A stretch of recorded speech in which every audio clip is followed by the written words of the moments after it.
Okay. Now, you saw the drawing that I did before. Now, what I'm going to do is do a simulation of how I did that from scratch. So basically, what I did was I got a basic measurement, which is similar to what I had before. So I know the length and the width of the piece, and there was an additional dot that's going to be the right-hand side of the piercing. So what I do now is I take and I fold on those dots. I fold across so that I can see the two dots with one flow like this. So now one dot is here, one dot is there. Now the beauty of this is that I can also use them to line up the next fold, which I want at right angles. So this will go all the way to the top.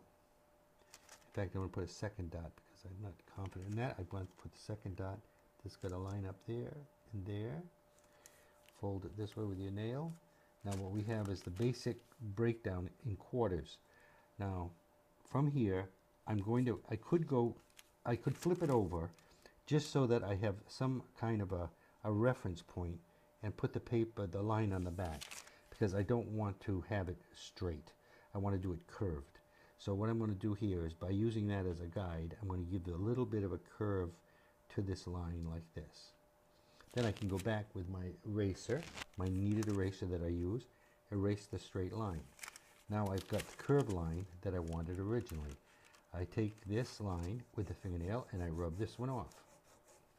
Now that gives me the second line, which is, I screwed up with this. Okay, then this is got to come to the top like this, and then this one goes to the bottom, and we get all four quarters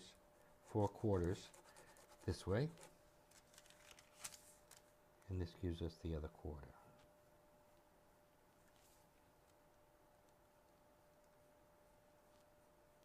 Like that. Now what I want to do is I want to make a piercing like it was on the other. This is going to be the bottom, this is going to be the top from now on. I mark it so that I remember it, and then I leave a little metal where they got to attach and come up the side of the piece like this, and rub this off in this manner like this, so that I get the other half of that, and then I go to the top. And I'm not going to go quite to the end because I want to open that.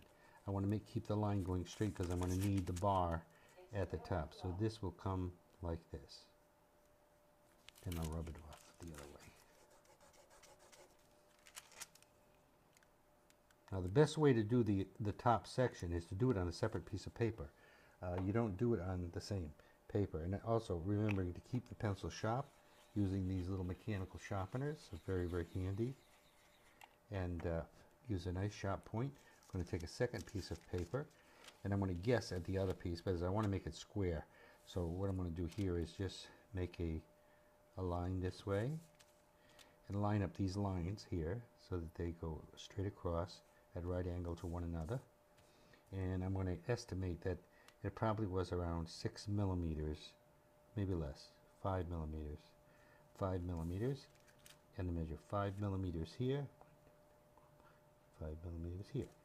Then go back with this where I can line up nice and clear like this and like this. Okay, I'm going to turn it over because what I'm going to do is again, I don't want it absolutely square. I've got a square line, but I'm using putting pencil lines on the back side.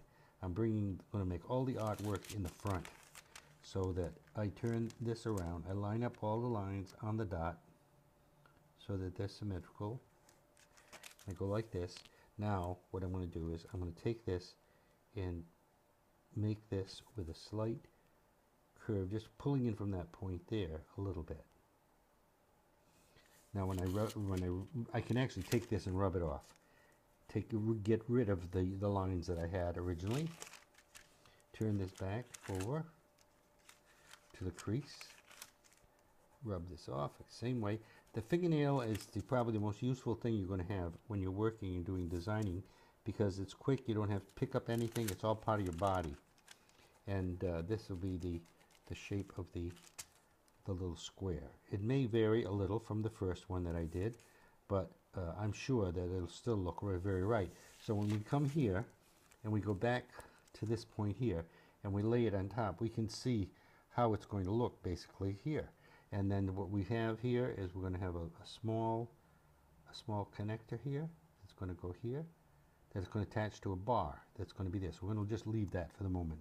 Now we're going to go and we're going to do the second part, which is the diamond at the top, which is repeating the same principle as the first one, using the same basic shapes, and that a design can materialize out of one line that is really endless, because I could go on and on with that indefinitely. It just would never end. So I put my line dots on the paper again, so that I want to make it in proportion to what I've got here. And I'm going to come here, and I don't want to make it too big. I'm going to make this part here probably following the basic structure of this one, coming down like this. Then I can take, with the eraser, handy little thing, you can blot. You blot and it picks the graphite up. Then you can clean your line up and make it nice. Just an ever so slight curve to it. Then you go like this, your nail again. Everything is repeated over and over again in the process of developing the design. It's repetitious. And you rub this off. Now you have the full diamond. And the beauty of this is, with the tracing paper, once you do this and you lay it out onto the other little slip of the hand there, and once you lay it out on the other piece, you can see whether it's too big or too small. So we put this on here, so we see how that piece connects into that, and then we take this and we put this here. Now, my feeling is that it's too big. So how do I solve the problem? I solve the problem by using the back of the piece. So I go back and I take this piece and I bring the line in a little bit on each side, like this. Then I go back and I erase everything. Take everything off. Now I've got this other line, which is going to end up a smaller piece. You do the same thing in a computer. You just move lines and erase lines or shrink them down. And this is what we did before computers existed. And it's much faster than going on a computer if you do it this way. Computer can't think. You think. And then you come like this, and like this. Completes the same diamond. Now if we go back here, I think that the proportion, because I'm going to rub this off onto this once I'm ready to put the pieces in, but I'm going to rub this one. I think the proportion is right now. When I look at the two pieces, I like that shape. And I'm going to take this, I'm going to go here and lay this on top, and I'm going to line up, I want to put a little dot so I can see where the centers are. And I think this, yeah, I want to find the center of this, because I want to try to get it. I don't want to just guess. I want to make sure that this lines up properly. Okay, like that. Now I'm going to take this, and because I've got that guideline now to go with, and the dots to follow, and put this right on here, and rub it off with a fingernail again, and then reinforce those lines again so I don't lose them when I put the next tracing on top, like this. And then bring this on top of this. There's going to be one other connection that's going to be made.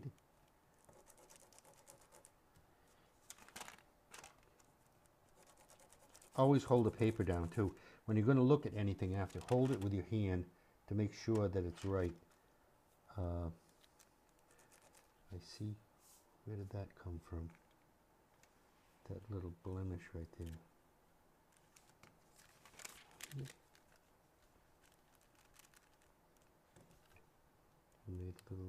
Picked up something from somewhere when I did this. Put it back now.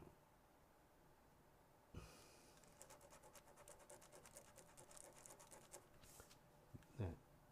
And then we're going to do a ring, a small ring that's going to tie the top with the bottom, like this.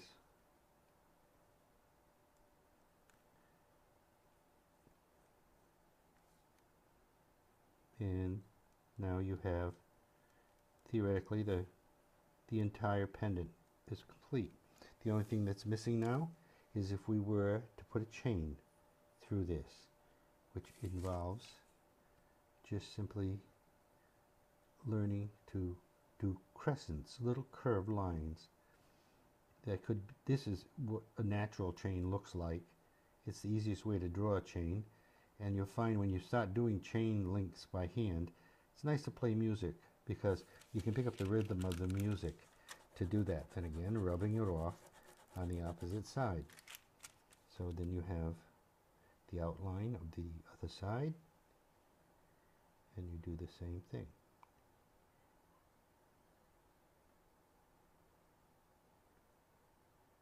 And that's how you basically lay the first part of this out.